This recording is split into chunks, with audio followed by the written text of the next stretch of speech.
if you see a company that you like, help them out, give them a little love on social media. NWAngelConf is the hashtag or the Twitter handle that you should tweet out about. So at this point, we're going to start the next session. We have 3 teams again presenting. So first up is Will Gordon. Will, take it away. Hi everyone, Will Gordon, CEO and co-founder of Latchel. At Latchel, we coordinate maintenance for property management companies. This is a $7.6 billion problem in just the markets we're focused on, which is primarily management companies with single-family homes up to 9-unit apartment complexes. This maintenance problem is the single biggest driving factor in the entire property management and real estate industry. It's the reason why landlords turn to property management companies, and it's the reason why management companies turn to us. Traditionally, they have to hire 1 new employee for every 100 doors that they manage, and they don't have the processes, technological capability, or just the bandwidth to tackle those problems, and that's why they turn to us. So just to give more context on this hair on fire problem, here's Marples. They're one of our clients. They came to us with 2 maintenance coordinators, 350 units under management, and just a boatload of overdue maintenance requests that they had no idea what was going on. If they wanted to tackle that, they would have had to hire at least 1 more maintenance coordinator and spend a total of $157,000 a year just to get their maintenance problem under control. Instead, they hired us, and they only had to spend $67,000 because they also let go one of their maintenance coordinators because we did such a cost-effective job for them. Now, like I said, it's a hair-on-fire problem. We're young, we're not perfect, but because the services we offer are so much better than what they have today, they're willing to stick with us. So, how does it work? The property management company, and now many times the actual tenant, submits the work order to us. Our system will then handle the coordination and communication with the vendors, the tenants, make sure that there's a time that works, make sure everyone shows up to the appointment, the work gets done, and the invoices get sent back to the property management company. Now, whenever something goes wrong that isn't handled by our automation, a notification is sent to our operations and customer support team, and they take care of it. Today, 30% of work orders are handled completely by our system without us having to touch it after it gets entered. We've made a lot of changes in the past month and over the past couple weeks even. In the past month, we've been able to take the maintenance requests that come in and used to touch every single one. And now 75% go into our system without our team having to deal with them. And also, we now automatically assign vendors for 50% of the work orders that come into the system. We have quite a few changes that we can implement over the next few months, and we think we can get that 75% number up to close to 100%, and then that 50% vendor assignment up to close to 90%, and with the remainder us having to source vendors. So we have 2 primary revenue streams. The main one, the bulk of what we earn today, is a subscription fee from the property management companies. They pay us, our current customers, about $3.30 per unit per month to handle all their maintenance requests. New customers coming in are paying an average of $5.15 per unit. In addition to that monthly subscription fee, whenever we source vendors, we get 10% of the job that they perform. So we're able to make money on both ends of that service. The vast majority of our customers, though, fall into that paid plus category, where they come with a lot of their existing contractors, so we don't have to do a lot of work early on to source. And then just for a few jobs on demand, we'll source additional contractors and get that 10% service fee. So that overall market opportunity I was talking about, that $7.6 billion is focused on small, single family. Just recently, our technology has gotten to the point where we can start targeting larger tower apartment complexes. We actually have a deal coming, actually signed in for a Seattle company with a lot of towers, and we handle their internal maintenance team issues. So that opens up the market quite a bit more. There's also the commercial property management space that we're not touching. In addition, there's property management software, tons of opportunities, but the long story short is we see an opportunity that we can capture within the next 10 to 15 years of $1 billion in annual revenue. So here's our history over time. We've had pretty good growth. Right now, today, we're at $18,500 in just monthly recurring revenue. That's completely ignoring all the invoicing and all that other money that we could be making on the contractors. That blue line there is that contract that I was talking about with that Seattle-based company. And that will bring us to $22,500 in early January. And the retention made a lot of trial by fire issues early on and have been able to improve that. The past couple months, we're at 89%, mostly due to technology changes. And then this past month, we kicked it up to 95% of our customers month over month staying with us. So I'm really proud of that 95% because in addition, in the past month and a half, a lot of it due to the conversations with the SAC team, we found ways to make our operations team even more efficient, and we let go some unnecessary operations expense and have still been able to maintain that high level of customer service, mainly due to technology changes. You see it increase back up because we plan to hire engineers to help us expedite the margin improving opportunities we have inside of our product. So our forecasted growth rate is about 16% month over month. That's half of our historic growth rate. We expect a new service that we just launched, which is night and weekend only emergency service, to grow at a similar rate. So here's a snapshot of where we are today and the overall distribution of the team, so you can get a sense of where we're spending our money. Like I said, just under $18,500 in monthly recurring revenues, and our burn rate, our expenses beyond what we're taking in, is just under $10,000 monthly. Right now, Ethan and I are not taking any salaries, and after raising more, we do plan on paying ourselves so that we can put more food on the table. But the leadership team, pretty happy with the team we've been able to assemble. So myself, I come from an operations engineering and logistics background. My experience is with other companies like Amazon and PG&E building new businesses inside of existing business units. My focus was always on logistics and coordination between multiple parties. I helped launch Amazon Prime Now, the one-hour delivery service, as well as expand the Amazon Fresh and Amazon Logistics across the country. Ethan, he has a great product and sales background, particularly his last startup was with contractors.com, which was a lead generation marketplace. And he also has a great digital marketing background. Julian, our lead engineer, has a absolutely phenomenal startup background in terms of just the number of companies he's been able to build new products for. And he's a full stack developer, has built the vast majority of the technology on our back end. So moving forward, our biggest focus is improving that gross margin. So what I talked about earlier is there are a lot of opportunities inside of our workflow to completely automate the process.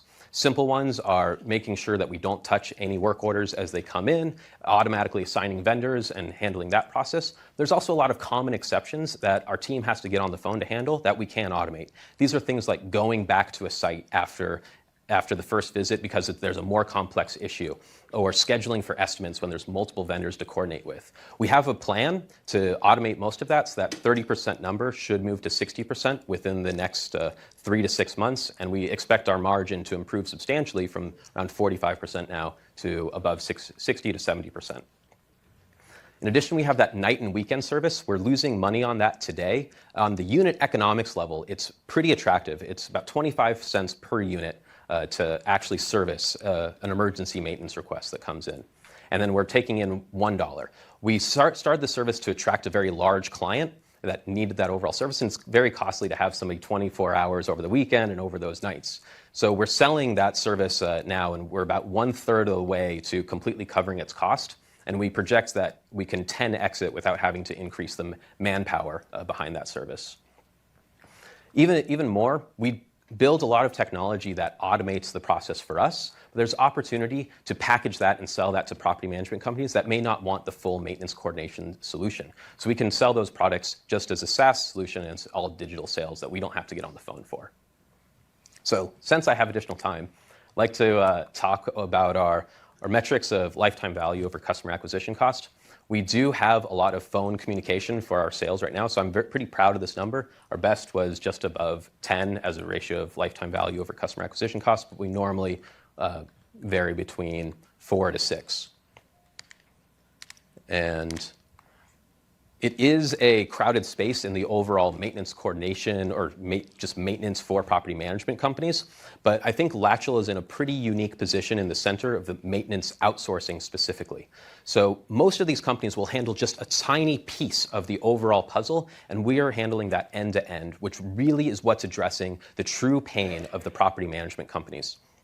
There are a few other companies inside that space, but those companies are focused on a very manual, human handheld solution. They don't have as much of a technology integration. So I think Latchel is very uniquely positioned and is ahead of these companies because we have such a strong technology foundation. Thank you for your time, and looking forward to answer the questions. Our diligence team included myself and Mark, Kathleen, Mohit, and Erchenk, many of whom are in the audience. And we covered a wide array of topics with the team. Okay, so we covered a wide array of topics with the team, and I'll highlight just 3 of them here. On the team side, we found Will and Ethan, the co-founder. They've worked together before, and they work really well together in our interactions with them. They're both smart, diligent, and open to advice, which is something that we really appreciate at SAC as we learn about them and they learn about us. And they've made some adaptations even to their process given our interactions with them already. On the product side, they have a solid value proposition, as you saw in the presentation, with the property management companies in particular. They're going from a very high cost per 100 doors in terms of labor cost to manage their flow. To something very much more manageable with the Latchel solution. The blend of humans and automation in particular, I feel has a lot of room for them to automate more over time and keep even more of the revenue as margin. And they've been very responsive to additional customer needs. The 24/7 maintenance thing, for example, was due to a need that a customer of theirs had. On attraction level, they have real paying customers writing them checks or having credit card transactions every month, including some very large ones. They've got a large number of total doors under management, measured in thousands. And the early bet on 24/7 emergency service, as Will said, it's an early bet, and they've got some work to do to make that sub-business profitable on its own, but they have a clear path to that. A couple remaining questions that we had. One was on margin. What is your path to positive margins on each of your offerings? I know you covered some of that in your presentation, but how can you ensure you're signing profitable customers right from the beginning? Yeah. So yeah, the path to positive margins, as I covered, we definitely have a clear path for improving our existing technology, and that it's that 24/7 that we're improving and have customers filling in that service. So as soon as it's filled in, that one will be profitable, and it already is on a unit economics basis. Now, for ensuring assigning profitable customers, through this discussion, we've built a model for any customer that comes in, and we look at the history of work orders that they have been using themselves. How many do they have open? What % are the estimates? What is the total amount of budget that is given to each individual job? And based on our historical data, we know how many interactions that requires on the phone and what opportunities we have to automate that. So it's still an early model. It's usable by me and Ethan. We're trying to adapt it so that these, our help in the sales side is able to just use it themselves and figure out, is this profitable? Should I turn away this deal in the first place? Thank you. On the resilient side, we'd like to know how your company is going to be able to thrive during increased financial pressure if we were to have in the next couple of years or a little further out some economic pressure that hurt the property manager's profitability and they're looking for costs to cut. Yeah, I actually think if there was a recession, it would improve Latchel's overall value proposition. We're much cheaper than their existing labor force or hiring more people. And even though landlords and management companies may be less willing to do maintenance work, that means they're less willing to do renovations or unnecessary work. There's still going to be routine, necessary work that they're legally obligated to complete, and that's where we absolutely thrive. In addition to that, the vendors, since there's a crunch of less work available, they're much more willing to work with us. We can attract them more easily and have them use our platform. So I think if there was a downturn, Latchel would actually benefit quite a bit. Thank you. And finally, on exit strategy, where are you aimed in terms of timing and valuation, and who would make an ideal acquirer if you were to be acquired? Yeah, so there's a two-pronged way that we're thinking about this. There's the kind of the earlier route and then a bit more of a mid-stage route. So in the next 3 to 5 years, and this is particularly if these SaaS-type solutions are very attractive, there's companies like AppFolio or RealPage that are very acquisitive in the property management software space, and that could be an earlier acquire in 3 to 5 years. They typically do 5 to 10x revenues for the companies that they acquire. However, the managed service is where we see our true value of handling that communication coordination between these multiple parties. And companies like HomeAdvisor and Google and Amazon are very interested in that type of space, but that would be a 5 to 10-year timeline. Thank you.